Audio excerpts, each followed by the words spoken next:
Halo Bapak Ibu dan Saudara-saudari yang kasih Tuhan, senang sekali hari ini kita berjumpa kembali di hari yang baru, di pekan yang baru ini.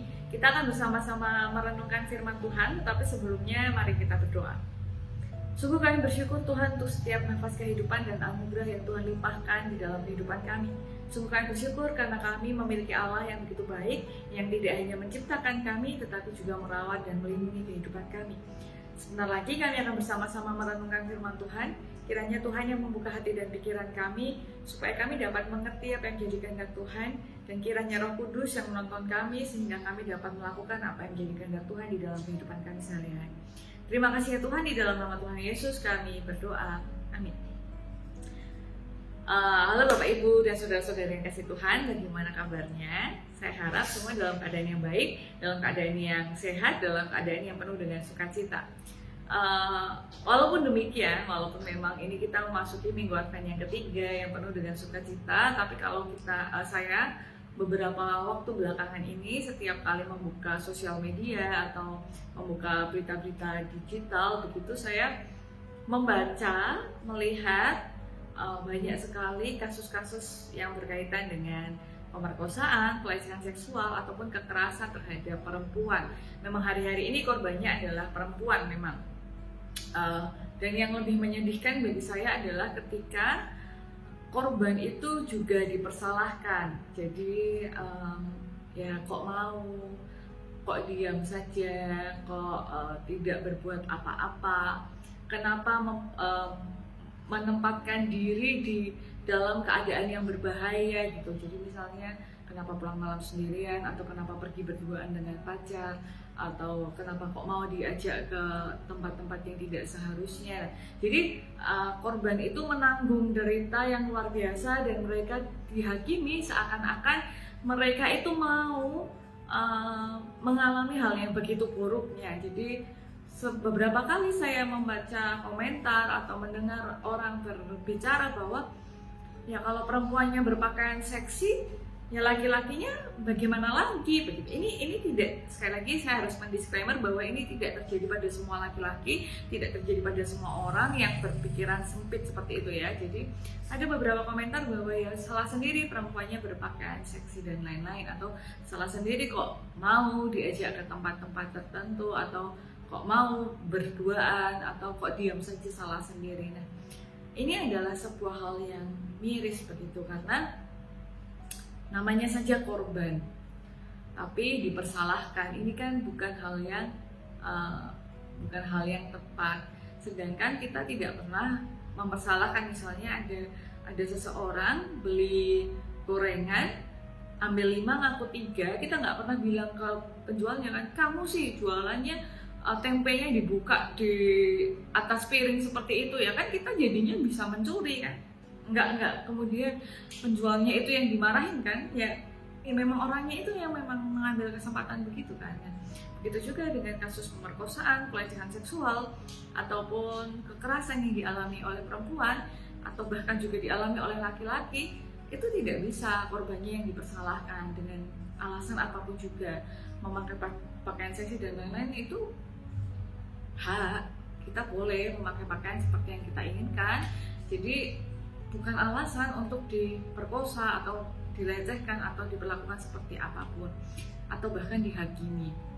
Nah, mari kita membayangkan seandainya Tuhan itu melakukan hal yang sama dengan yang dilakukan oleh manusia yang berpikiran sempit seperti itu. Jadi misalnya ketika ada seorang perempuan yang diperkosa, atau seorang perempuan yang dilecehkan, lalu Tuhan berkata kepada perempuan itu, ya kamu salahmu, kamu pulang malam-malam, ngapain kamu pulang malam-malam sendiri? Betapa menyakitkannya itu kalau Tuhan melihat kita, menghakimi kita itu dengan pikiran yang sekilas pandang, tidak pernah mendengarkan, tidak pernah melihat apa yang sebenarnya terjadi, tidak pernah mau tahu apa yang sebenarnya terjadi di dalam kehidupan kita. Nah, itu adalah hal yang sangat menyedihkan, dan ini yang saat itu disampaikan oleh Tuhan kepada Nabi Yesaya di dalam segala nubuat yang disampaikan, bahwa Tuhan melihat bagaimana banyak orang itu mengalami ketertindasannya, karena kan pada saat itu umat Tuhan itu menjadi umat yang begitu lalim, jadi mereka itu lupa kepada Tuhan, mereka terjerat dengan berbagai macam kondisi politik yang tidak menyenangkan, mereka terbawa arus ke sana sini, ikut penyembahan sana sini, budaya sana sini, dan yang jelas mereka berlaku tidak baik kepada orang-orang yang tertindas, orang-orang miskin, orang-orang yang lemah, orang-orang yang tidak berdaya, perempuan yang tidak berdaya. Ada banyak kisah-kisah tentang bagaimana mereka memperlakukan orang-orang tidak berdaya itu dengan semena-mena. Nah, di dalam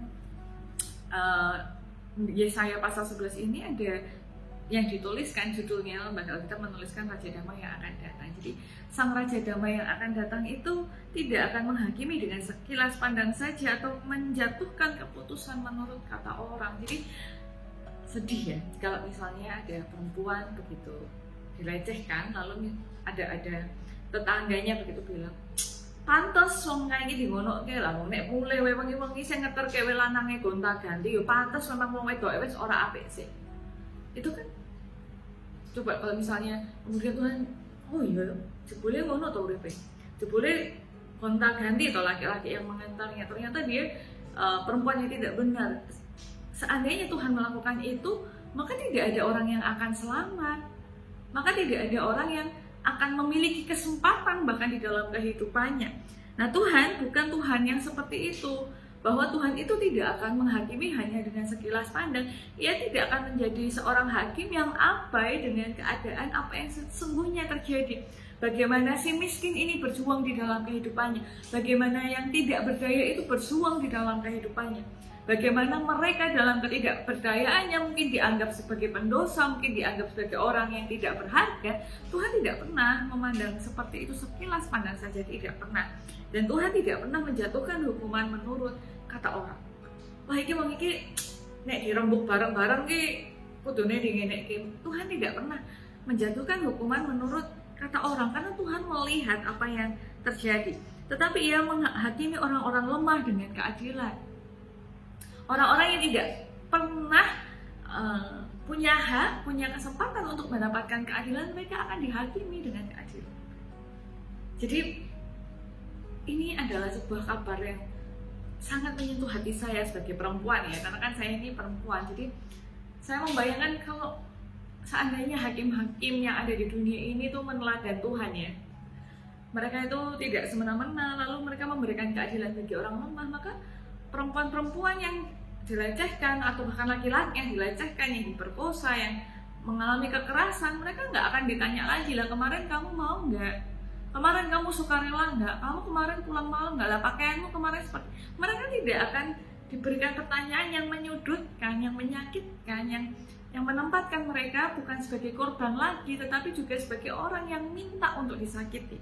Nah, yang berikutnya adalah ia akan menjatuhkan keputusan terhadap orang-orang yang tertindas di negeri dengan kejujuran. Jadi ada baru-baru ini kan ada juga ya oknum-oknum yang mencoba menutup mulutnya korban atau saksi begitu-begitu kan ada kan. Nah, jadi Tuhan nggak begitu. Jadi Tuhan tidak akan menghakimi orang yang tertindas itu dipaksa, diancam, kamu nggak boleh ya bilang itu, enggak. Penghakiman itu dilakukan dengan kejujuran. Ia akan menghajar bumi dengan perkataannya seperti dengan tongkat, dan dengan nafasnya ia akan membunuh orang fasik.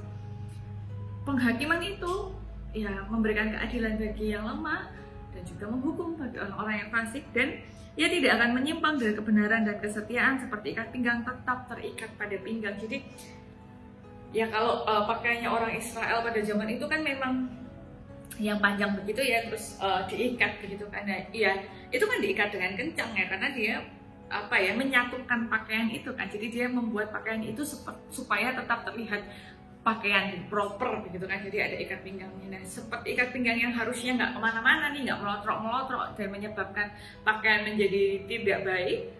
Nah, begitulah Tuhan tidak akan menyimpang dari kebenaran dan kesetiaan, dan itu tetap ada pada Tuhan selama-lamanya. Nah, Bapak, Ibu, dan saudara-saudari yang kasih Tuhan, kedatangan Raja Damai ini, kedatangan Tuhan yang begitu baik ini adalah kedatangan yang sungguh dinantikan bagi orang-orang yang tertindas, sungguh dinantikan bagi orang-orang yang lemah, sungguh dinantikan bagi orang-orang yang tidak berdaya, sebagai sebuah pengharapan bahwa rupanya ada loh sosok yang mau mendengarkan, rupanya ada loh sosok yang mau melihat, mau memahami apa yang sebenarnya terjadi, bukan hanya sekilas, bukan hanya dengar apa kata orang. Dan ini adalah penguatan bagi kita yang saat ini menjalani kehidupan, bahwa manusia itu sering sekali menghakimi dan dihakimi dalam pikirannya, dalam perkataannya dan perbuatannya. Jadi ketika ada orang lewat, begitu sudah dilihatin dari atas sampai bawah, itu pakaiannya dinilai, sepatunya dinilai, jam tangannya dinilai, wajahnya dinilai, dan kadang-kadang juga cara berbicaranya dinilai. Manusia itu hidupnya sering sekali menghakimi dan dihakimi orang, dan kadang itu penghakiman itu nggak fair, jadi kayak nggak adil, karena kita nggak bisa memberikan pembelaan dalam setiap keadaan begitu. Jadi misalnya, kok kamu sekarang kurus banget sih diet ya, padahal ternyata misalnya orang itu sakit, atau kamu kok sekarang kok gendut banget ya, kamu tuh nggak jaga pola makan, padahal orang itu sudah dalam banyak pikiran, dan kemudian karena saking banyak pikirannya maka dia melampiaskannya pada makanan begitu misalnya, padahal dia sedang dalam masalah yang berat, tapi dituduh dia nggak bisa menjaga tubuhnya, padahal habis itu dia tambah lagi terpikir, oh iya ternyata aku kayak gini, terus tambah lagi dia makan. Banyak sekali bagaimana penghakiman yang mungkin tidak kita sengaja kita sampaikan itu menghakimi orang. Dan kedatangan Tuhan, kedatangan Raja Damai ini adalah sebuah pengharapan yang luar biasa, dan ini membuka hati dan pikiran banyak orang. Kapan lagi ada perzinahan yang perempuannya sudah pasti jadi sebagai objek yang akan dihukum, dan diberikan kesempatan oleh laki-laki bahkan diampuni dosanya kalau bukan Tuhan Yesus yang melakukan. Biasanya kan kalau ada perzinahan ya perempuannya kan sering jadi korban, bahkan ya seorang suami boleh menceraikan istrinya kalau dia berzina, bahkan nanti kalau ada yang menikahinya lagi berarti dia juga berzina, begitu kan. Jadi perempuan itu selalu jadi korban, tapi Tuhan Yesus tidak menempatkan perempuan sebagai objek yang nggak dinilai, nggak didengarkan, pokoknya ini perempuan ini pasti nggak benar, sudah ketahuan sedang berzina, ya sudah dirajam saja, saya tak ikut komentar, no. Atau bahkan ketika ada perempuan yang pendarahannya, dia bahkan nggak boleh masuk bait Allah karena dia najis, dia boleh menyentuh jubah Tuhan Yesus dan dia mendapatkan keselamatan dari itu. Dan Tuhan Yesus itu kedatangannya bagi banyak orang yang tertindas dan lemah itu adalah sebuah pengharapan. Ini benar-benar juru selamat, bukan hanya tentang salibnya ya. Jadi keselamatan Tuhan, salibnya itu luar biasa. Kematian dan kebangkitan Tuhan Yesus itu mendatangkan keselamatan bagi seluruh manusia, tapi kelahirannya saja, jadi belum sampai pada kematian dan kebangkitan, baru lahir, baru datang saja, ini sudah menyelamatkan. Karena bagi orang yang tertindas, bagi orang yang lemah, kadang-kala nggak ada yang mau mendengarkan, dan Tuhan Yesus itu jadi sosok yang nantinya akan datang menurut nubuat ya, karena ini kan jauh sebelum Tuhan Yesus. Jadi Tuhan Yesus nanti akan datang untuk membela, walaupun dalam bahasanya kan dihakimi, untuk membela orang-orang yang tidak terbela, untuk mendengarkan orang-orang yang tidak terdengarkan. Jadi Bapak Ibu dan saudara-saudari yang kasih Tuhan, dalam penghayatan kita di masa Advent ini, mari kita bersukacita dan bersyukur bahwa oh ya, Tuhan datangnya saja itu membawa sukacita yang besar bagi orang-orang yang sedang tertindas, orang-orang yang mengalami kelemahan. Dan maka dari itu, dalam penantian itu mari kita meneladani Tuhan yang dalam kedatangannya membawa sukacita bagi orang-orang yang lemah, bagi orang-orang yang tidak berdaya, bagi orang-orang yang tidak didengarkan. Nah, begitupun kedatangan kita di satu komunitas, di keseharian kita, hendaknya menjadi sukacita juga bagi orang lain yang dianggap lemah, yang dianggap tidak berdaya, yang tidak pernah didengarkan suaranya, yang tidak pernah dibela karena keberadaannya, tidak pernah diberikan kesempatan untuk menyatakan posisinya. Jadi mari kita bersyukur untuk kedatangan Tuhan yang membawa sukacita, kedamaian bagi orang-orang yang khususnya tidak berdaya, dan mari meneladani sikap Tuhan Yesus yang mau mendengarkan, yang tidak menghakimi sekilas pandang saja terhadap orang-orang yang bahkan tidak punya ruang dan kesempatan untuk didengarkan. Amin. Mari kita berdoa. Sungguh kami bersyukur Tuhan, kasih Tuhan begitu besar, begitu nyata, begitu membawa kedamaian bagi orang-orang yang tidak berdaya, orang-orang yang begitu lemah, orang-orang yang tidak pernah didengarkan. Sungguh kami bersyukur karena justru orang-orang yang begitu rapuh itu adalah orang-orang yang Tuhan rangkul, yang Tuhan peluk, Tuhan berikan sukacita di dalam kehidupannya. Dan kiranya Tuhan memampukan kami juga dapat meneladani kasih Tuhan, bahwa kami pun rapuh dan kami dapat merangkul saudara-saudara kami yang sedang menderita di dalam kerapuhan mereka. Ampuni kami jika kami belum bisa membawa sukacita dan kedamaian yang sudah kami terima di dalam kehidupan kami bagikan bagi orang-orang di sekitar kami. Dan kiranya Tuhan memampukan kami juga untuk membawa sukacita dan kedamaian bagi orang-orang di sekitar kami, karena kami sudah menerimanya dari Tuhan. Dan pada hari ini pun kami berdoa bagi saudara-saudara kami yang terdampak letusan Gunung Semeru, yang terdampak banjir di berbagai tempat kota. Kiranya Tuhan yang menolong mereka, Tuhan memulihkan mereka ketika mereka kehilangan sanak saudara mereka kehilangan harta dan tempat tinggal mereka. Dan kiranya Tuhan memampukan kami juga untuk saling menopang satu sama lain, supaya saudara-saudara kami tidak merasa sendirian dan ditinggalkan. Begitupun yang terdampak COVID-19 di dalam keadaan tubuhnya, psikisnya, sosialnya atau ekonominya, kiranya Tuhan memampukan kami juga untuk menopang mereka, sebab kami sudah menerima begitu banyak berkat dari Tuhan. Untuk setiap aktivitas kami, pikiran, perkataan, perbuatan kami serahkan ke dalam tangan kuasa Tuhan, dan kiranya Tuhan memenuhinya dengan Roh Kudus dan cinta kasih, agar apapun yang nanti kami ucapkan atau kami lakukan, semuanya seturut dengan kehendak Tuhan. Terima kasih ya Tuhan, di dalam nama Tuhan Yesus kami berdoa. Amin. Ya Bapak Ibu dan Saudara-saudari yang kasih Tuhan, demikian yang dapat saya sampaikan. Kiranya dapat menjadi hal yang baik bagi kita semua. Dan sampai berjumpa di pertemuan yang berikutnya. Tetap taati protokol kesehatan, walaupun memang nanti ada mungkin ada tanggal merah, libur dan lain-lain dalam sukacita kita yang besar menantikan Natal, tapi kiranya kita tetap taat demi kebaikan banyak orang. Dan untuk jemaat GKJ Wonosari, ada aksi sosial Natal yang nanti akan dikirimkan bagi saudara-saudara kita yang dalam kondisi yang rapuh. Mari memberikan persembahan di dalam kotak-kotak yang sudah disediakan di dalam kotak aksi aksi sosial Natal. Ya, sampai jumpa di pertemuan berikutnya. Tuhan Yesus memberkati. Sampai jumpa.